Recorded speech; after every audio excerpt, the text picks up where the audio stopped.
on WBZ TV and streaming on CBS News Boston. This is WBZ News. As we come on the air here at 11 o'clock, communities tonight surveying the damage after a line of powerful storms came ripping across New England. And the National Weather Service will be in New Hampshire tomorrow to investigate reports of a tornado. You know what I mean? In every situation. That was the moment a bolt of lightning struck a brownstone in the South End, sending bricks tumbling onto cars below. Now, even with the storms moving out, the weather issues are not over, because now we're tracking oppressive heat and humidity. So we are under another next weather alert. Thank you for joining us. I'm David Wade. And I'm Lisa Hughes. Tonight, our WBZ team is in communities that have been hit hard by these storms, and we're helping you prepare for what's next. We begin with Tammy Mutasa in Marlborough, New Hampshire, where people spotted what may have been a tornado. Tammy? Tonight, some intense moments in these communities, and people are shocked to see the level of this damage right here. You can see a trail of toppled trees right here at this dealership, and right there, a tree crashing on top of a truck, and more damage around the property of this dealership. Luckily, no one was hurt in this powerful storm. I was very shocked. Fast, furious, and fueled by intense heat, a powerful storm rolling into southern New Hampshire, leaving a trail of destruction. I've never seen anything like it. It was just like crazy wind and things getting like picked up and thrown around. At Dublin School, a summer camp was underway when winds picked up, ominous clouds moved in, and the lights started flickering. Campers took cover when they heard trees snapping. Trees looked like they were flying, and so then I went into the bathroom. So did other neighbors, ducking into bathrooms as they saw the storm in motion. I just heard like a loud noise and peeked out the window and saw a tree get ripped up out of the ground. It was all over in a matter of minutes, but the damage to the school left windows blown out, roof shingles ripped off, and trees everywhere. There's a fence on Upper Field that is just completely missing. 5 miles west in Marlborough, Parts of people's houses have come up, roofs come up. a giant tree crashed onto a truck at the Marlborough Auto Sales. Toppled trees fell all over the property. People stopping by to look at the damage in shock. I just feel bad for him because this is his livelihood, this is his business. He's been here a long time. It's still not clear what touched down, a possible tornado or a storm.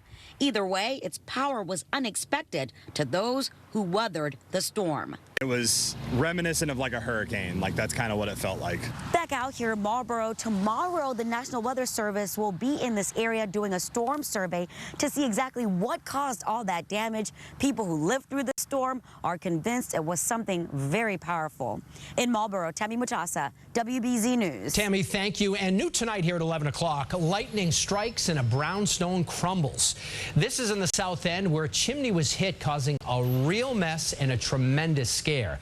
Bricks, as you can see, went flying all over the sidewalk below. WBZ's Julie McDonald is live for us in the South End tonight. And Julie, looking at those pictures, it is amazing that no one was hurt. Absolutely, David, and you can see the most visible damage here in this neighborhood tonight. This crumpled hood of this parked car. You can see the bricks that really just punctured it like a piece of cardboard when this happened earlier this evening. We spoke off camera to the driver of this car, who fortunately wasn't in it, nor was he near it at the time. Just fortunate and feeling grateful tonight. It could have killed someone. South End neighbors say the sound rocked their homes Thursday evening. Sitting at the dining room table when this gigantic flash of light and instant thunder, it was a huge thunderclap, like an explosion. And I jumped out of my chair and ran to the window. Outside, traffic on Mass Ave had stopped. Everyone startled by what they heard and saw. These neighbors showed they actually caught the moment on camera. Every situation. You got that on video.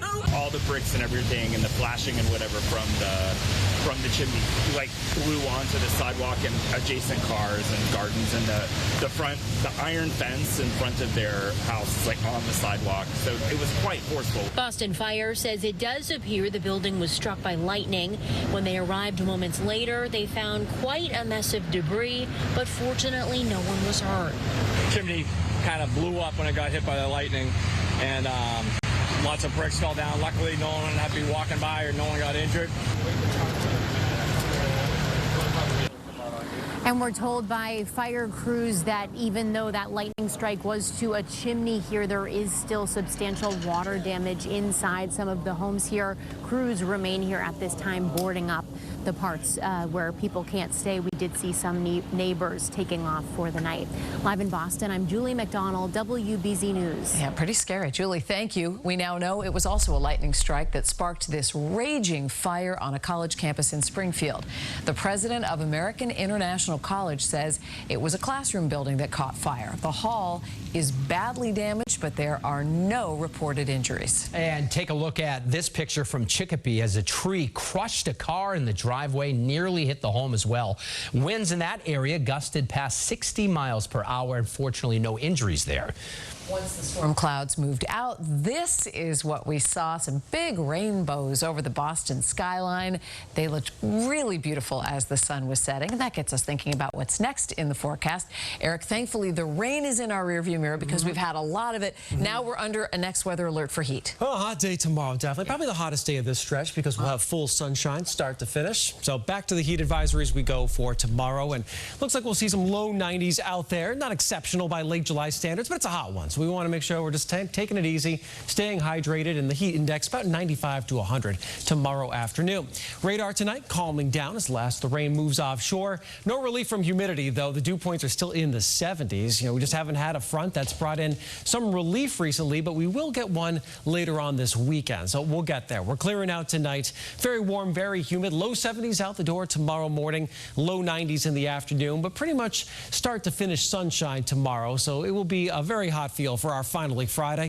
Low 90s for the most of the area, and then if you're right at the coast enjoying the beach, it looks like we'll top out the 80s along the water. So will we get the heat wave in Boston? Today at 91. That's the forecast tomorrow. Saturday looks to be close. The question on Saturday will be the timing of the next storm system. Will we get enough sunshine to hit that 90-degree mark? It looks hot, looks humid, but also looks very stormy. So we'll take a look at the latest for that start of the weekend coming up. David? All right, Eric, see you in a few minutes. Thank you. Well, tonight, during the hottest stretch of the summer so far, some parents in Boston are steaming. They're wondering why more than half of the city's pools and splash pads are closed. And we wonder the same. WBZ's Christina Rex spoke to fed-up residents tonight. She joins us live in Boston. Christina.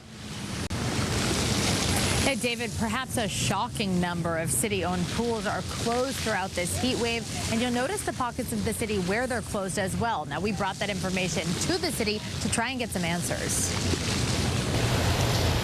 Red skies at night, sailors' delight. Unless, of course, there's a heat wave on the horizon. Humidity, sweating from places I usually don't sweat from. Turned down tables outside restaurants are a reminder it's been either hotter than heck or downpouring. Through the heat, there are staples of summer, like running through the sprinkler. We came here as kids, so it's like really, really fun to come back. In the city, kids rely on public splash pads. Boston Mayor Michelle Wu declared a heat emergency, warning residents to stay cool at various city-owned options, including splash pads, like the one at Ronan Park in Dorchester. We don't have areas to cool off.